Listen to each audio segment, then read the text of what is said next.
विचित्र स्वभाव। एक थी चिड़िया और एक थी चूहिया। दोनों में घनिष्ठ मित्रता थी। दोनों साथ ही रहती, साथ खाती, साथ खेलती और साथ ही घूमने फिरने जाती।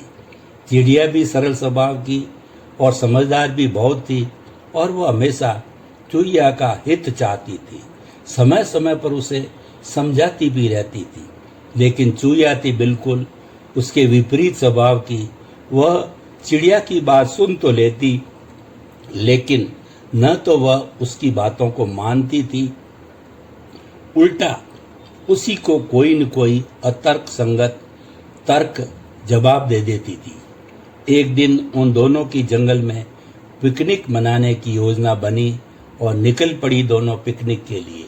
चिड़िया ने बातों ही बातों में इसे इशारे से समझा भी दिया था कि देख बहन, जंगल का मामला है, अतः हम दोनों को बड़ी सावधानी से अपनी यात्रा करनी है। चूहिया ने स्वीकृति में अपनी गर्दन भी हिला दी, लेकिन अभी वे कुछ ही दूर चली थी कि रास्ते में एक झाड़ी थी। चिड़िया ने चूहिया को सचेत करते हुए कहा कि देख बहन, सामने झाड़ी है, मैं तो उड़कर पार कर लूंगी, लेकिन तुम्हें बड़ी सावधानी से झाड़ी से बचकर निकलना है। यह सुनकर चूहिया बोली, हाँ हाँ, क्यों नहीं, मैं इतनी पागल भी नहीं हूँ। तुम उड़कर झाड़ी पार करो, मैं आती हूँ। चिड़िया तो उड़ गई, लेकिन चूहिया कहाँ मानने वाली थी। वह तो अपने स्वभाव से मजबूर थी। घुस गई झाड़ी में और जो होना था वही हुआ जिसका चिड़िया को डर था। चूहिया फंस गई झाड़ी में और हो गई कांटों से लहूलुहान। जब काफी देर हो गई तो चिड़िया को बड़ी चिंता हुई और लगी चूहिया को ढूंढने। काफी देर की मशक्कत के बाद आखिरकार उसने चूहिया को ढूंढ ही लिया। उसकी हालत देखकर उसे उस पर दया भी आ गई और गुस्सा भी आया। खैर, उसने बिना समय बर्बाद किए सर्वप्रथम उसे अपनी नैनी चोंच से पकड़ा और बाहर निकाला और राहत की सांस ली।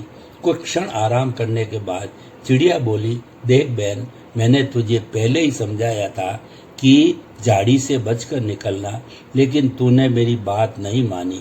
अच्छा सुन, जो होना था वो हो गया, लेकिन आगे से ध्यान रखना। यह सुनकर चूहिया बोली, अरे बहन, तुम तो व्यर्थ में दुखी हो रही है, मैं तो झाड़ी में नाक कान बिंदवा रही थी। यात्रा फिर शुरू हुई। रास्ते में भैंस का गोबर पड़ा था। चिड़िया तो फिर चूहिया को सचेत किया, लेकिन वो कहाँ मानने वाली थी और धंस गई गोबर में। चिड़िया ने फिर अपना कर्तव्य निभाते हुए उसे बाहर निकाला और फिर उसी बात को दोहराया। जानते हो अब की बार चूहिया क्या बोली? वह बोली, अरे बहन, तू तो व्यर्थ ही चिंता करती है, तेरी तो आदत ही खराब हो गई है। मैं तो मेहंदी रचवा रही थी। पिकनिक का मजा भी तो लेना है, ये थोड़ा ही है कि जैसे घर से आए थे वैसे ही वापस चले जाएं। ये सुनकर चिड़िया बोली, ठीक है, लेकिन आगे ध्यान रखना कहीं अनहोनी न हो जाए। चूहिया बोली, हाँ ठीक है, चलो आगे चलते हैं। वे कुछ ही दूर आगे गई तो सामने समुद्र था। चिड़िया बोली, देख बहन, आगे का रास्ता समुद्र के किनारे से है, अतः हमें किनारे किनारे ही चलना है। लेकिन चूहिया काम मानने वाली थी, बीच बीच में घुसने लगी, समुद्र में कूदती। उसी वक्त समुद्र में एक तेज लहर आ गई और लगी चूहिया समुद्र में डूबने। चिड़िया ने फिर अपनी मित्रता को निभाया और अपनी नैनी चोंच से पकड़कर चूहिया को बाहर निकाला। सर्वप्रथम उसके पेट में से समुद्र का खारा पानी निकाला, तब कहीं चूहिया के जान में जान आई। आपको पता है कि अब की बार चिड़िया ने क्या कुतर्क दिया? वह बोली, अरे बहन, तुम क्यों व्यर्थ में इतनी दुखी होती हो? मैं तो गंगा स्नान करके पवित्र हो रही थी। इसी प्रकार और भी आगे घटनाएं हुई, लेकिन चिड़िया अपनी मित्रता को निभाते हुए चूहिया का साथ देती रही और चूहिया अपने स्वभावानुसार कोई न कोई तर्क देती गई, लेकिन चिड़िया उसे अंत में पिकनिक कराकर खुशी खुशी घर वापस ले आई।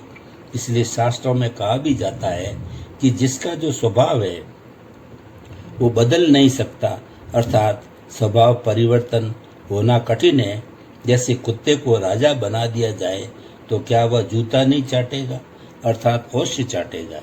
यदि अग्नि ठंडी हो जाए और चंद्रमा दाह पैदा करने लगे तो भी मनुष्य का स्वभाव बदला नहीं जा सकता। उपदेश से किसी का स्वभाव बदला नहीं जा सकता।